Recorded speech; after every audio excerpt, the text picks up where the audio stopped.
I remember the exact moment Olivia decided to blow up our marriage. She was sitting at the kitchen table, scrolling through her phone like she didn't have a care in the world. I had just walked in from work, ready to drop my bag and unwind, when she looked up and casually said, "Marcus, I want a divorce." No preamble, no softening the blow, just a blunt, heartless statement delivered as if she were commenting on the weather.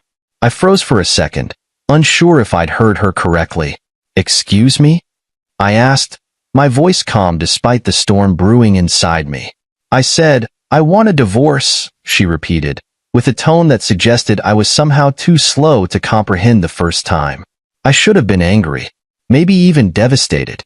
Instead, I was struck by her sheer audacity. Divorce? After everything we'd been through together? And the reason? That's what hit me the hardest. "I can't keep living like this," she continued, crossing her arms. "I need someone who actually works, who contributes. This isn't the life I signed up for." I blinked. Doesn't work? I wanted to laugh, but I kept my composure. For years, I'd built my career from the ground up, earning a six-figure salary and setting us up for a future most people could only dream of. But Olivia? She never bothered asking about my work, never showed the slightest interest in how I made my money. I guess she thought I was just coasting along, barely getting by. I leaned against the counter, studying her. She seemed so sure of herself, so confident that she was making the right decision. "All right," I said simply, setting my bag down. She tilted her head, surprised. "All right. Yes, Olivia. If you want a divorce, I won't stop you." For a moment, I saw a flicker of uncertainty cross her face, but she quickly replaced it with that smug, self-assured smile I'd grown so used to. "Good. Because I've already spoken to a lawyer. You'll need to move out by the end of the month." Move out? Of my house? The nerve of this woman was almost comical, but I didn't argue. If she wanted me gone, I'd leave, for now. "Fair enough," I replied, turning to head upstairs. I could feel her eyes on me, waiting for me to explode, to beg, to argue. But I gave her nothing. In the privacy of our bedroom, I sat on the edge of the bed and let the situation sink in. This wasn't about divorce. This was about power. Olivia wanted to feel in control, to paint me as the failure in our relationship. And maybe she thought she could guilt me into fighting for her, pleading for a chance to win her back. But she didn't know me as well as she thought she did. The days that followed were a masterclass in passive-aggressive behavior. Olivia suddenly had a lot to say about everything, from how I folded the laundry to the way I spent my evenings. She criticized my hobbies, my habits, even the way I brewed my coffee. It was as if she were trying to justify her decision by turning me into the villain. And then there was Brian, my so-called best friend. At first, I didn't think much of the way she kept mentioning his name. Brian said this, or Brian suggested that. But soon, it became clear he was more than just a friend in her eyes. I didn't confront her. I wasn't ready to tip my hand. Instead, I let her think she was in control. I let her believe I was the passive, clueless husband who wouldn't see what was happening right under his nose.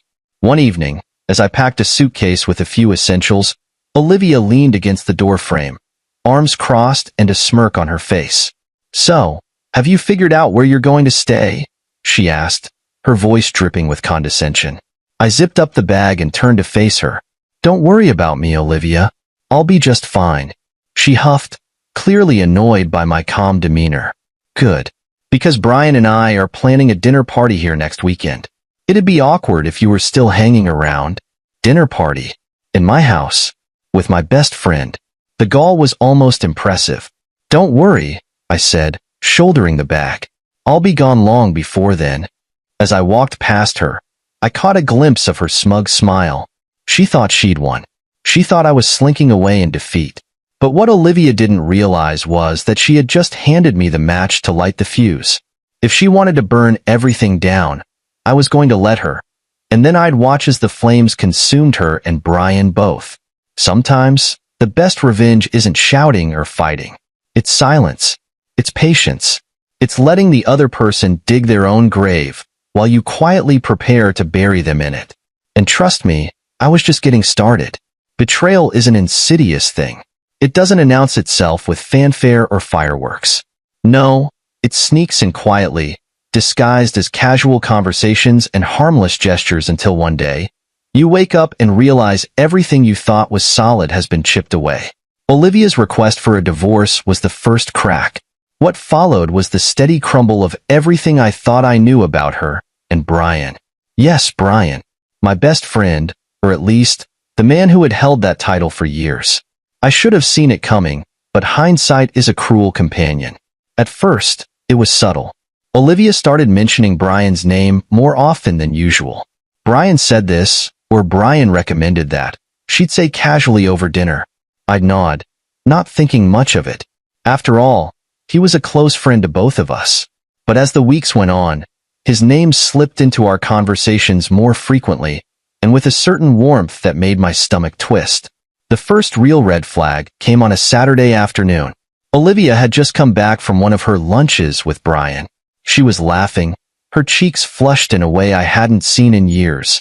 When I asked what was so funny, she waved me off with a dismissive, "Oh, it's just something Brian said." You wouldn't get it. I wouldn't get it? Since when had I been on the outside of our marriage, looking in? The answer, I realized, was far earlier than I'd cared to admit. I started noticing more. The texts she'd type with a sly smile and quickly lock her phone. The way she'd suddenly dress up more whenever she had plans with Brian. The excuses about how they were just friends, or how I was overthinking things. Overthinking? That's the favorite word of every guilty person trying to shift the blame. I still didn't confront her, though. What would have been the point?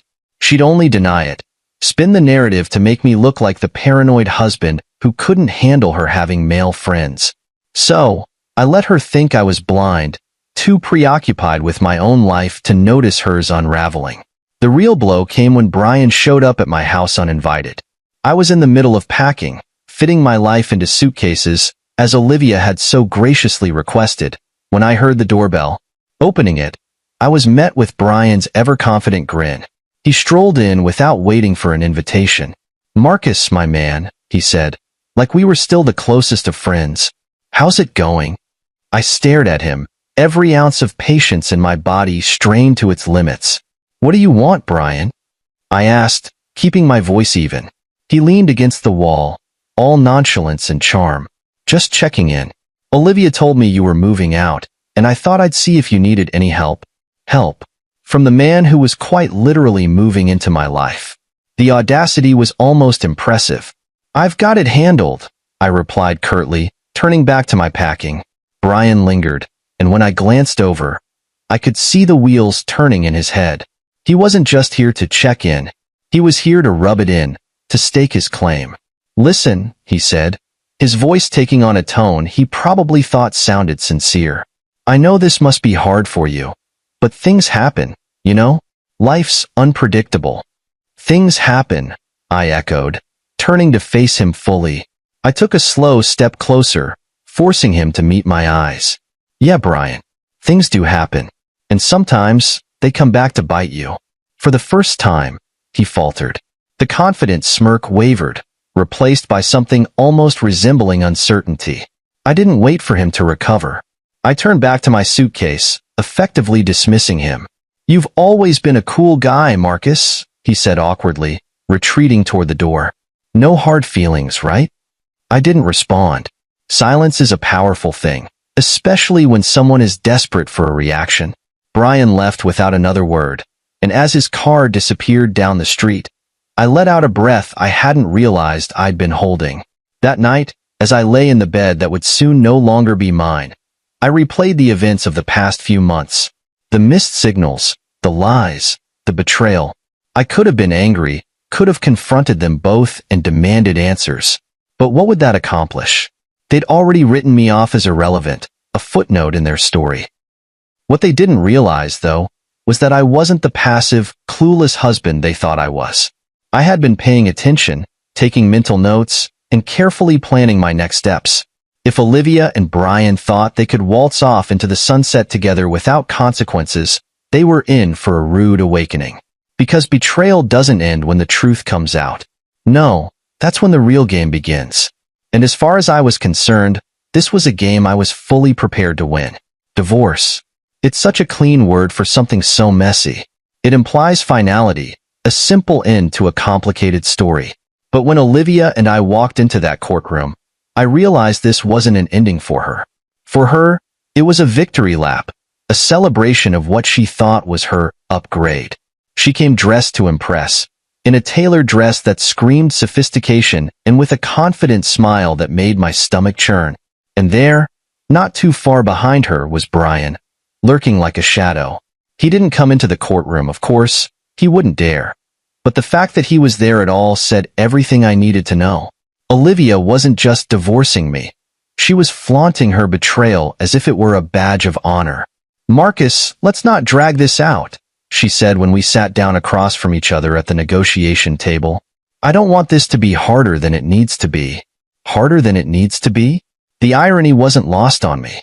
She had already made it hard, stomping on years of marriage like it was a worn-out rug she couldn't wait to replace. "I don't plan to," I replied evenly, meeting her gaze without flinching. The lawyer laid out the terms. She wanted the house, some furniture, and a chunk of what she thought was my meager savings. She probably thought I'd fight her, maybe even beg for a better deal. But I didn't flinch. I agreed to every term, signing each document without hesitation. Olivia blinked at me, confused. "You're okay with all this?" "Why wouldn't I be?" I asked, keeping my tone light. "It's just stuff, Olivia. You can have it." For a split second, I saw the doubt creep into her expression, but she quickly covered it with a smug smile. She thought she'd won, that she was walking away with everything that mattered. What she didn't know was that the house wasn't mine to begin with. It was a rental under my name, something I'd used as a workspace when I first started freelancing years ago. And the savings she thought she was taking a piece of? That was just a fraction of my wealth. The real money was tucked away in investments, accounts she didn't even know existed. As the papers were signed and the process finalized, Olivia leaned back in her chair, satisfied. "Well, I'm glad we could handle this like adults," she said with a patronizing tone. I just nodded, fighting back the urge to laugh. A week later, I packed up my belongings and left the house she so desperately wanted. I left her everything she asked for. Furniture, decorations, even the expensive kitchen gadgets she'd never actually used. It wasn't worth the trouble to take any of it. Let her have her spoils. Brian, of course, wasted no time moving in. A neighbor texted me a photo of him unloading boxes into the house. Olivia standing on the porch with that same smug smile plastered across her face. They probably thought they were building their perfect little life together, completely unaware of the storm brewing just beyond their view. What Olivia didn't know was that I'd already started gathering evidence of her affair with Brian months before the divorce. Photos, text messages, even a GPS history showing their frequent lunches at a nearby hotel. And while I could have used it to blow up the divorce proceedings, I decided against it. Why? Because dragging this out in court would only prolong the drama, and I wanted something far more satisfying. I wanted karma to take its course, and I wanted front row seats when it did. In the weeks that followed, I settled into my new life. My career continued to thrive, and my income grew even further as new opportunities rolled in. Meanwhile, Olivia and Brian were busy parading their relationship around town, convinced they were the picture of happiness. I didn't react. I didn't call. I didn't text. My silence was deafening, and I knew it would eat away at them eventually. One day, I received a message from a mutual friend. "Marcus, did you know Olivia's throwing a housewarming party? She and Brian are really leaning into this whole thing." I just chuckled to myself. Of course they were. Olivia was the type who needed validation from others, who thrived on the illusion of success. She didn't realize that her shiny new life was built on a foundation of lies, and that foundation was already starting to crack. As I sat in my new apartment that evening, looking out over the city skyline, I couldn't help but feel a sense of peace. Olivia thought she'd won, but she had no idea what she'd really lost. And Brian? Well, he was about to learn that taking something that wasn't his came with a price. I wasn't rushing. Revenge, after all, is a dish best served cold, and I was just getting started. I'm not sure what Olivia expected when she and Brian decided to make their affair official. Maybe she envisioned a picture-perfect life, complete with weekend brunches, romantic vacations, and the glow of a new relationship? If so, she was in for a rude awakening. It didn't take long for the cracks to show. I stayed quiet, of course. There was no need to intervene. They were digging their own graves just fine without my help. The first sign of trouble came through whispers from mutual acquaintances. A friend of mine mentioned that Olivia and Brian were already struggling to maintain their new dream life. She's hosting all these dinner parties, trying to show off, my friend said. But I hear Brian's been overspending, and they're behind on the bills. I wasn't surprised. Brian had always been the kind of guy who wanted the lifestyle without the work. He liked expensive suits, flashy cars, and fine dining, but he didn't have the discipline or the income to sustain it. Olivia, apparently, hadn't realized she'd traded financial stability for a man who was all show and no substance. Then there was the gossip about their arguments. They weren't the couple everyone thought they were. People talked about the shouting matches that could be heard through the walls of their rented house. Yes, rented. The house Olivia had been so smug about taking in the divorce was gone. She'd been forced to sell it after realizing she couldn't afford the upkeep. One day, I got a call from an old neighbor. "Marcus, you won't believe this," she said, barely able to contain her laughter. "Olivia and Brian had the landlord banging on their door this morning. They're behind on rent." I leaned back in my chair, a smile creeping onto my face. "Oh, how far behind?" 3 months, she said. "They're trying to act like it's no big deal, but you can tell they're struggling." It was poetic, really. The life they'd so proudly built on betrayal was crumbling under the weight of their own arrogance. Meanwhile, I focused on my own life. My income had grown exponentially since the divorce, and I was busier than ever with new projects and opportunities.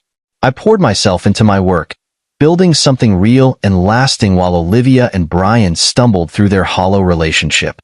Then, out of the blue, Olivia reached out. She sent me a text one evening, pretending to be friendly. "Hi, Marcus. I hope you're doing well. Just wanted to check in and see how things are going for you." I stared at the message for a moment, debating whether to respond. I could feel the underlying desperation in her words. She wasn't checking in. She was fishing. Still, I decided to play along. "Things are great, Olivia," I replied. "Business is booming. How about you?" Her response came quickly. "Oh, Brian and I are doing well. Things are a bit tight financially, but we're managing." I almost laughed. Managing? That was putting it generously. The real kicker came a week later. I was leaving a client meeting when I spotted Olivia waiting outside the building. She looked different, tired, stressed, and not nearly as put together as she used to be. "Marcus," she called, her voice tinged with something I hadn't heard from her in years: uncertainty. I approached her, keeping my expression neutral. "Olivia, what brings you here?" She hesitated, fiddling with the strap of her purse. I wanted to talk. Things have been tough lately, and I thought maybe we could catch up." Catch up? I knew exactly what she wanted, but I wasn't about to make it easy for her. "I'm a little busy," I said, "but I hope things improve for you." She forced a smile, but I could see the cracks beneath it. As I walked away, I couldn't help but feel a sense of satisfaction. This was karma at its finest. Olivia and Brian had thought they were trading up, but they didn't realize the price of their choices. Now they were stuck in a life they couldn't afford, struggling to keep up appearances while the walls closed in around them. The best part? I didn't have to lift a finger. They had done this to themselves, and I was content to watch from a distance as they reaped what they had sown. Their perfect little world was falling apart, and I hadn't even started my revenge yet. The thing about revenge is that it doesn't always need to be loud. Sometimes, the sweetest victories are the ones where you don't have to say a word. You just let the truth do the talking, and the results speak for themselves. That's exactly what I did as I watched Olivia and Brian's carefully constructed fantasy life start to crumble. While they were busy trying to keep up appearances, I was thriving. My work had taken off in ways I hadn't even anticipated. Deals were closing left and right, and my annual income had climbed to over $513,000. I wasn't just doing well, I was flourishing. But I kept it quiet. There was no need to flaunt my success. Olivia had already dismissed me as the man who didn't work, And I was more than happy to let her hold onto that misconception. Why correct her when her ignorance worked so perfectly in my favor? Instead of focusing on them, I turned all my attention inward. I upgraded my apartment to a sleek, modern space in the heart of the city, a place that reflected my new life. Floor-to-ceiling windows, smart technology, and a view of the skyline that was nothing short of breathtaking. It was a home built on my own hard work, free of the bitterness and betrayal that had tainted the last one. My days were filled with meetings, projects, and opportunities that kept me sharp and engaged. My nights? Those were for me. I started going out more, reconnecting with old friends and making new ones. Life felt lighter, freer, and full of potential. Of course, Olivia wasn't completely absent. Every now and then, I'd get a text or hear through mutual acquaintances about her and Brian's latest struggles. The unpaid bills, the arguments, the mounting debt. Apparently, they had tried hosting a dinner party at the rental, only to have the power cut off mid-evening because they hadn't paid the utility bill. Marcus, one friend laughed over the phone. You should have seen it. Olivia was mortified. Brian tried to play it off like it was a mistake, but everyone knew what was really going on. I didn't laugh, though. I just nodded, letting the satisfaction wash over me. This wasn't about schadenfreude or rubbing their failures in their faces. It was about balance. They had tipped the scales with their betrayal, and now life was evening things out. One day, I ran into Brian at a coffee shop. He looked haggard, his once polished appearance replaced by something more disheveled. He didn't see me at first, so I had a moment to observe. He was hunched over his laptop, his brow furrowed as he scrolled through what looked like job listings. When he finally glanced up and saw me, his expression shifted. There was no smugness, no bravado, just a flicker of embarrassment. Marcus, he said, standing awkwardly. Brian, I replied coolly. How's it going? He hesitated, his eyes darting around as if searching for an escape. Good. You know, just busy with work and all that. Work, huh? I said, raising an eyebrow. That's good to hear. He laughed nervously, but it didn't reach his eyes. Yeah, keeping busy. You know how it is. I just nodded, letting the silence stretch between us. He shifted uncomfortably before muttering something about needing to get back to his tasks and hurriedly excusing himself. That encounter told me everything I needed to know. Brian was struggling, and Olivia's perfect new life wasn't as perfect as she'd hoped. As the weeks went by, the messages from Olivia became more frequent. They were vague at first, just checking in, or, hope you're doing well, but I knew what they really meant. She was testing the waters, trying to gauge if I'd be open to helping her out. I ignored most of them. The few I did respond to were short and polite, giving her nothing to work with. It wasn't long before her messages became more direct. Marcus, I know we've had our differences, but I could really use a friend right now. A friend. The irony wasn't lost on me. She had discarded me like yesterday's news, but now that her shiny new life was falling apart, she wanted a lifeline. I didn't respond. Not out of spite, but because I didn't owe her anything. Olivia had made her choices, and now she was living with them. My silence spoke volumes. While she and Brian scrambled to keep their heads above water, I was soaring. Opportunities kept coming, my investments were thriving, and my life was filled with peace and purpose. I didn't need to confront Olivia or Brian. I didn't need to shout, accuse, or demand apologies. My success, my happiness, that was my revenge. And the best part? They knew it. They saw it in every ignored message, every passing rumor about my success, and every encounter where I walked away with my head held high while they scrambled to pick up the pieces. This wasn't just about getting even. It was about proving to myself that I could rise above it all. And I had. Quietly. Confidently. Completely. The downfall of Olivia and Brian wasn't an explosion. It was a slow, crumbling mess of their own making. I watched it unfold from a distance, hearing bits and pieces from mutual acquaintances, and seeing the occasional post on social media. Each new update painted a clearer picture.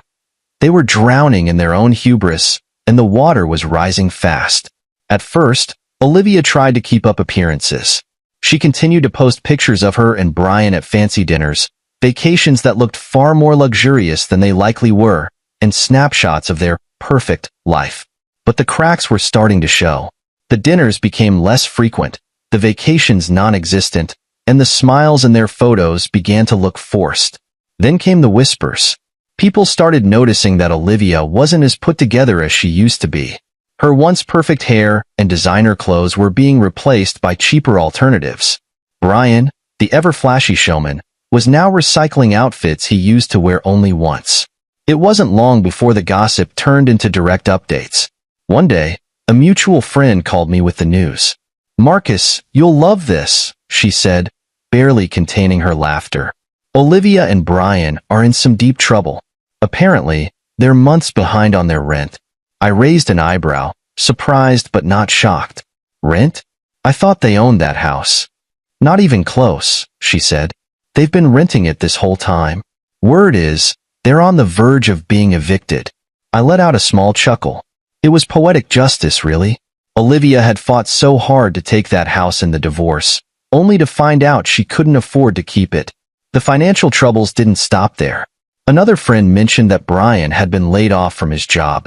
He was still pretending to have everything under control, but it was clear he was scrambling. Olivia, for all her complaints about me not working, had never held a real job herself. Now, faced with mounting bills and no income, their perfect life was falling apart. One evening, as I sipped my coffee and scrolled through emails, I got a text from Olivia. "Marcus, I really need to talk to you. It's important." I stared at the message for a long moment before typing a response. "Is everything okay?" Her reply came almost instantly. "Not really. Brian and I are going through a rough patch, and I was wondering if you could help. Just a little loan to get us through." A loan. From me. I couldn't help but laugh at the irony. She had left me, ridiculed me, and flaunted her new relationship with Brian. And now she wanted my help? "I'm sorry to hear that," I replied, "but I'm afraid I can't help." "I'm sure you'll figure it out." Her response was slow this time, and I could almost feel the frustration through the screen. "Marcus, please. Just this once. You don't have to make it a big deal." I didn't bother responding. There was nothing more to say. Olivia and Brian had made their bed, and now they were lying in it. The next piece of news came a week later. Olivia and Brian had officially been evicted. The landlord, apparently tired of their excuses, had given them a hard deadline, and they hadn't been able to meet it. They were forced to move into a tiny, run-down apartment on the outskirts of town. "Marcus, I wish you could see it," the same mutual friend told me over the phone. "It's such a far cry from the life they were pretending to have.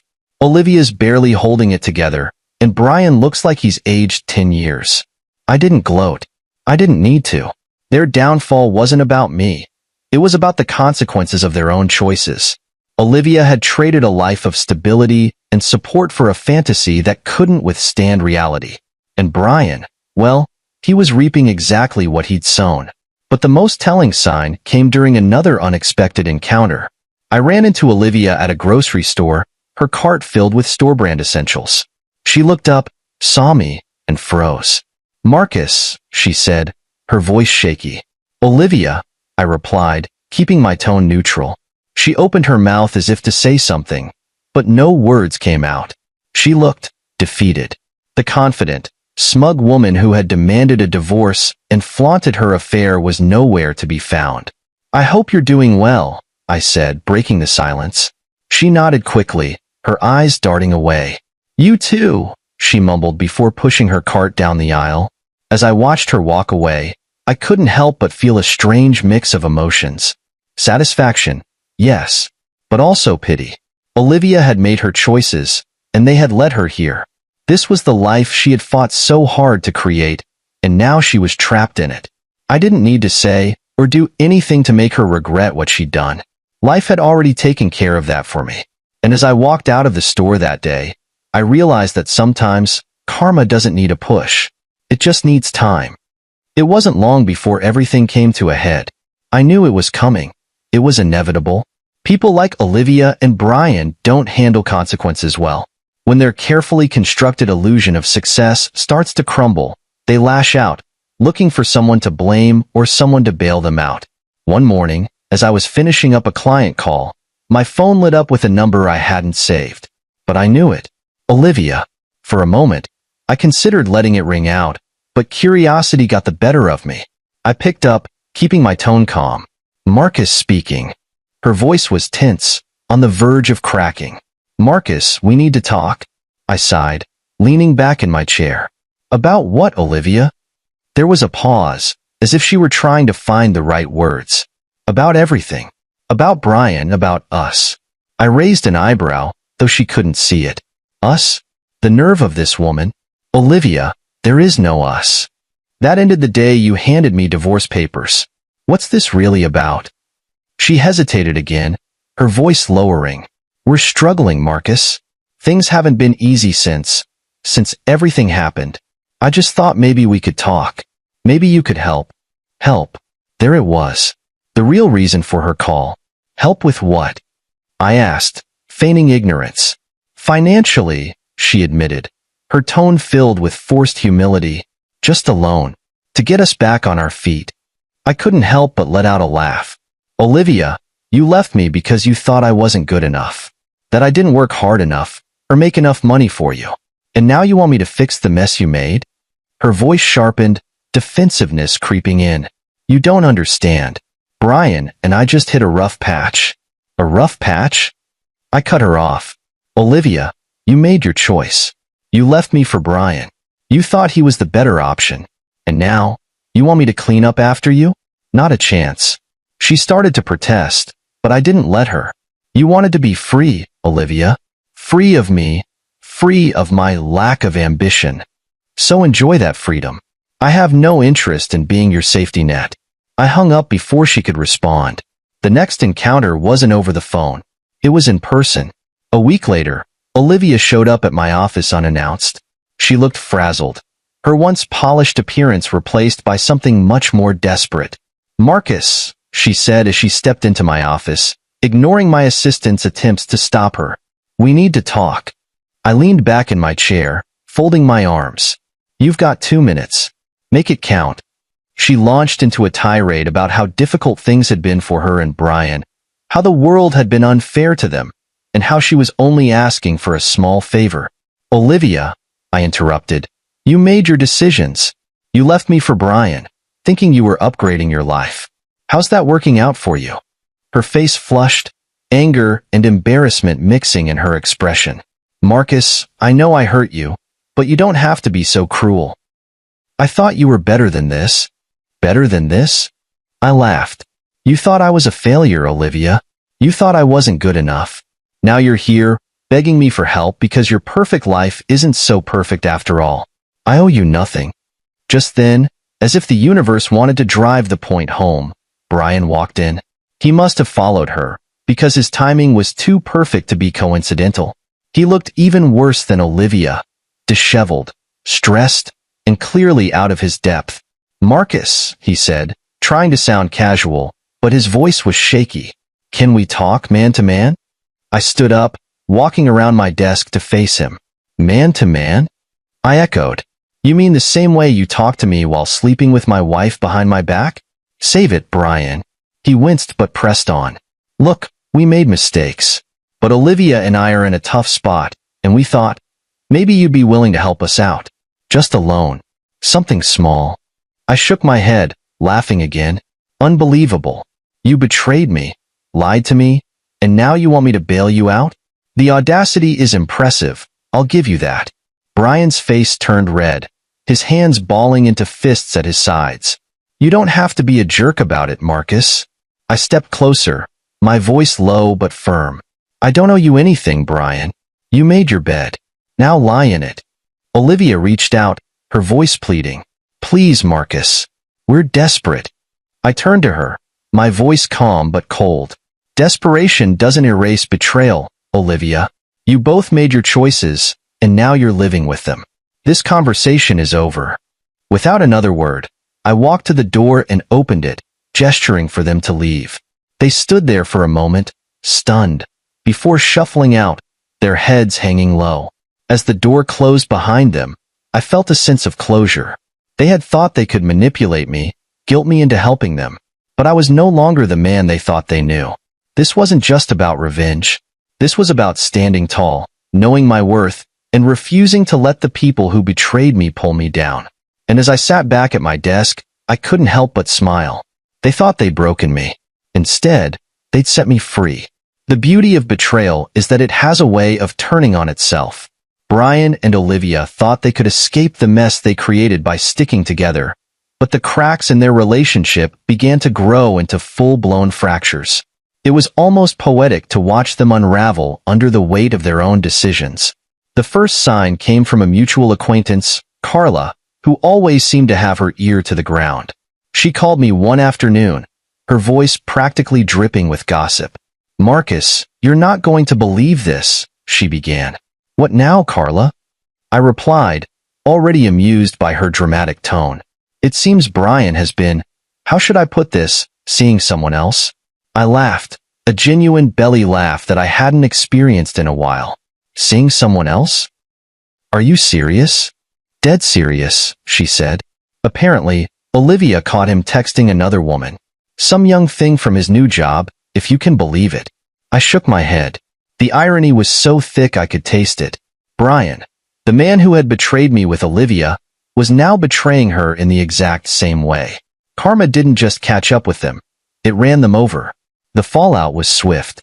Olivia, who had always been so smug and self-assured, was now the one blindsided.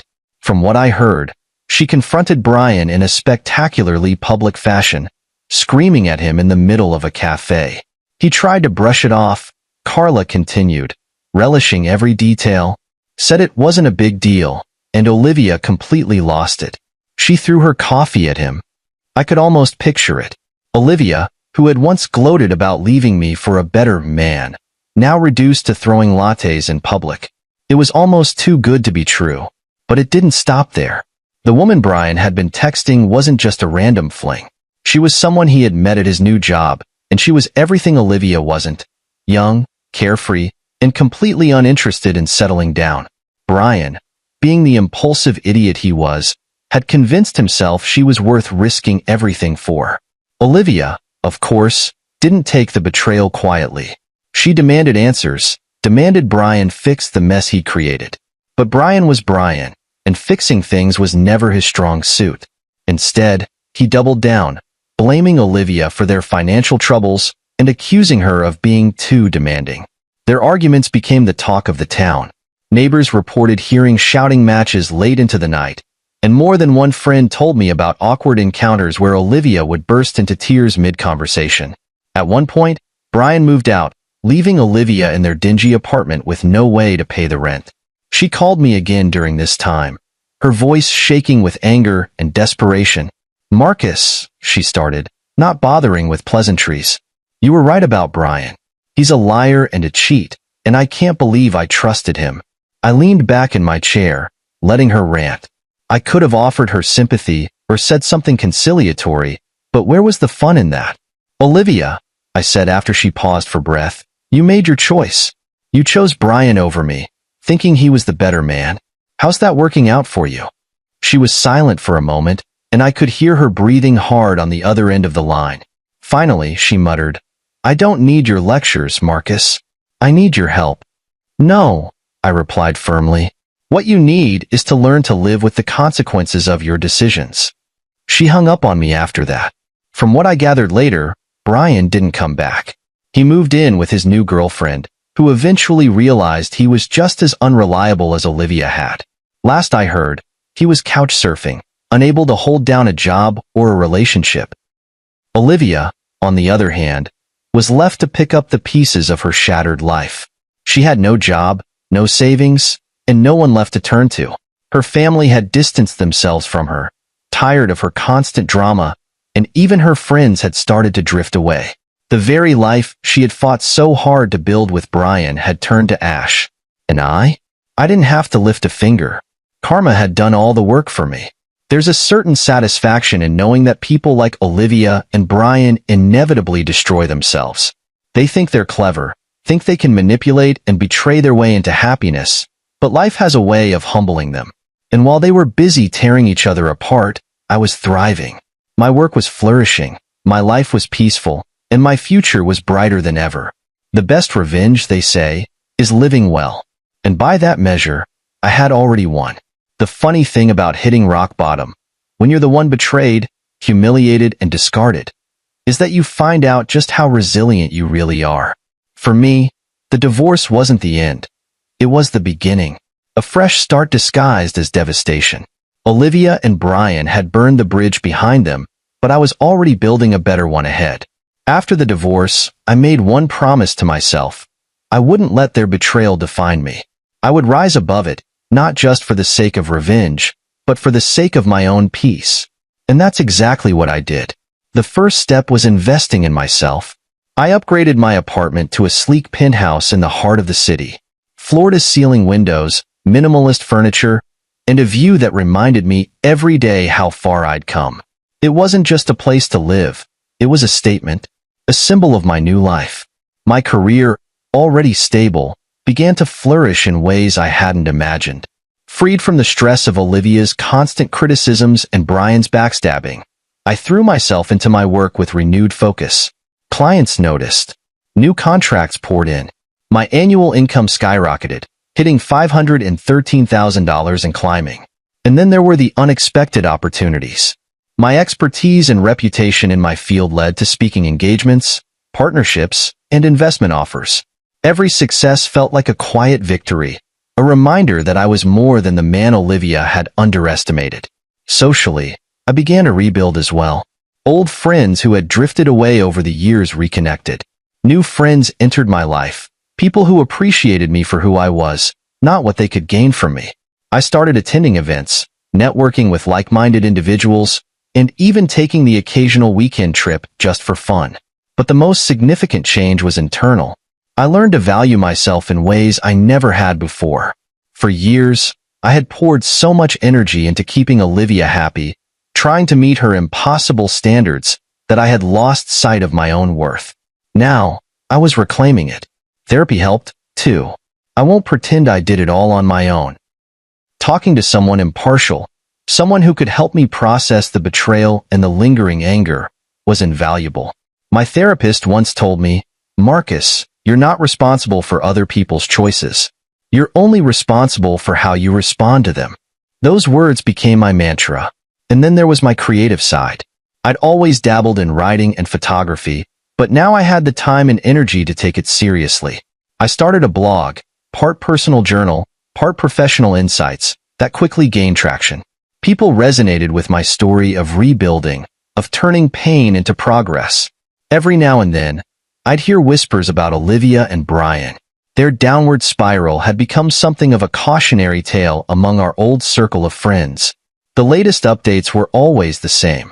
More debt, more drama, and more regret. Marcus, a mutual friend, once said over coffee, "I don't know how you're so calm about all this. If I were in your shoes, I'd be furious." I shrugged. What's the point? They're living their karma. I don't need to add to it. And it was true. Watching them flounder while I thrived wasn't just satisfying. It was liberating. I didn't need to chase revenge or wallow in resentment. I was too busy living well. Still, there were moments of reflection. Late at night, staring out at the city lights from my penthouse, I'd think about everything I'd been through. The betrayal, the heartbreak, the anger. It hadn't been easy to move past, but I had done it. And in the process, I discovered a version of myself I didn't even know existed. Stronger, wiser, more confident. Life didn't stop throwing challenges my way, of course. It never does. But I faced each one with a clarity and resilience I never would have had before. Losing Olivia and Brian was painful, but in hindsight, it was the best thing that ever happened to me. They hadn't just left, they'd freed me. Now, every day felt like a step forward. I wasn't just surviving, I was thriving. And the best part? I didn't need anyone's validation to prove it. I had built a life I was proud of, surrounded by people who valued me, and filled with opportunities that excited me. My world was brighter, bigger, and better than anything Olivia and Brian could have imagined. And as far as I was concerned, the chapter with them was closed. This was my story now, and I was writing it exactly the way I wanted.